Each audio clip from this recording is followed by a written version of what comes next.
Vendimi i gjykatës kushtetuese është, nëse do ta kishim bërë sikurse ne këshilltarët demokratë kërkuam, që mos ishte vetëm afati 3 mujor i mungesës në bashki, po të kishin futur gjitha gjërat që ne kemi thënë që Velia e ka bërë etj, pra ta shkarkonin në bazë të nenit 115 kushtetutës, sot nuk do të ishim këtë situatë. Ma elaboron pak atë që ke shkruar në Facebook këtu në televizor? Po, paraprakisht lutem ngrini pak volumin se gjej shumë pak në studio. Okej, teknika besoj do ta rregulloj. Pyetjen time e kuptuat, e dëgjuat? Po, tashti po, jo pyetjen e dëgjova, po pak më tepër volum që të jem edhe unë më korrekt. Po, vendimi sot me gjykatën kushtetuese më thënë drejt nuk ishte një surprizë. Ne këtë gjë kemi denoncuar që kur u mor kjo iniciativë zyrtarisht nga ana e mazhorancës në formatin e njëanshëm, dhe kjo vjerdi pas asamblesë së Partisë Socialiste të 11 shtatorit, ju e keni parë që u ndërmor akti për shkarkimin e Rënvelis. Që në momenti që mazhoranca nuk vendosi të bashkëpunonte me opozitën për të kryer një akt të përbashkët, si në formë, në respekt si të formës, ashtu edhe të përmbajtjes. Dhe forma kishte kërkesën tonë që Rënvelia të vinte dhe të respektojë procedura e drejtat e kushtetuese për të dëgjuar në Këshillin Bashkiak. Dhe kjo u hodh poshtë me votë mazhorancës. Donse ne e kërkonim si opozitë që Velia të vinte. Dhe në anën tjetër, pasurimin e projekt vendimit, që mos ishte vetëm mungesa e tij 3 mujore, arsye për shkarkim, po dhe shkelje të tjera lehtësisht të konstatueshme nga Këshilli Bashkiak, për të drejtuar propozimin e Këshillit Ministrave, që dhe kjo u hodh përsëri poshtë nga ana e mazhorancës, me thënë të drejtën, ky vendim i sotëm i gjykatës kushtetuese ishte i pritshëm i tillë, pasi nuk u formzua një projekt vendim, i cili ishte i rregullt si nga ana procedurale, ashtu edhe sa i përket përmbajtjes të projekt vendimit. Vetëm një aspekt dua t'ju them. Janë të shumta në këndvështrimin tonë si opozitë, arsyet të cilat duhet shkarkuar Rënveliaj. Po mjafton të përmendesh vetëm 2. Fakti që ke sot një vendim të gjykatës kushtetuese për prishjen e teatrit, që të mos prishet dhe teatri i shprishur. Dhe e dyta, ke një vendim të vitit 2016, një shkresë zyrtare që Rënveliaj firmoste angazhimin financiar në emër të Bashkisë Tiranë, pa pyetur Këshillin Bashkiak paraprakisht.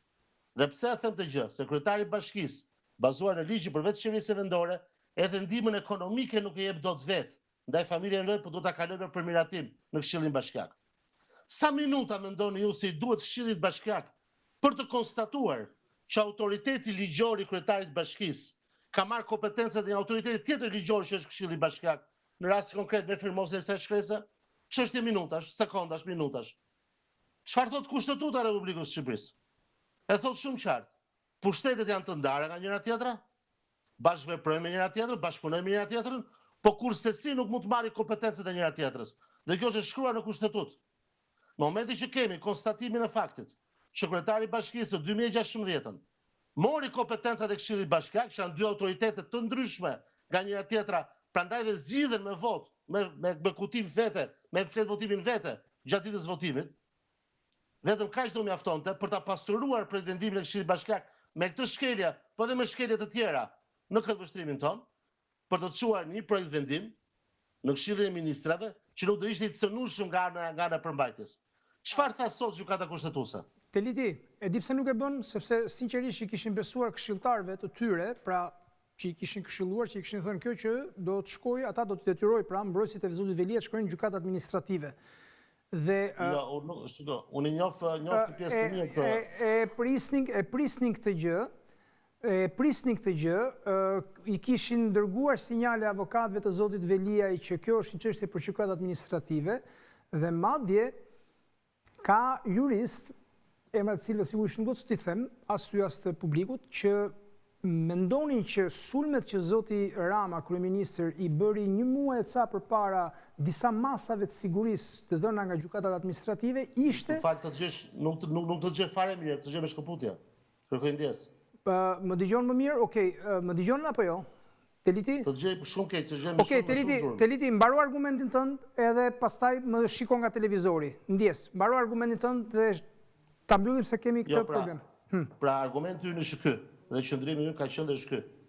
Ne kemi denoncuar, dhe unë sapo të nisa tash edhe në WhatsApp-in tënd. Po e shoh. Të nisa një link, e cili është një deklaratë zyrtare e Këshilltarëve Bashkiak, kur unë kam folur si në kryetar Këshillit në emër të opozitës, 6 orë para mbledhjes së Këshillit Bashkiak, sapo kishte përfunduar mbledhja e Komisionit të Ligjeve që trajtoi projektvendimin e propozuar nga ana e Partisë Socialiste për shkarkimin e Veliajt, ku në qëndrimin ton, ato që i thamë brenda mbledhje, unë i thash për publikun, me anë të mediave edhe jashtë mbledhjes, pikërisht të shqetësim që po trajtojmë edhe sot, që propozimi i ardhur në mënyrë të njëanshme nga ana e grupit të këshilltarëve të Partisë Socialiste është i cekët, është i mangët dhe nuk është i plot dhe nuk është në respekt të procedurës.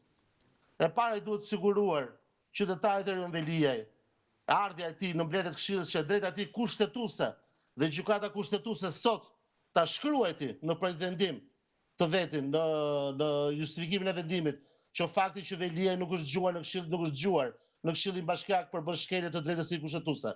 Dhe ne kërkuam të gjë, por e mohuan këshilltarët e Partisë Socialiste.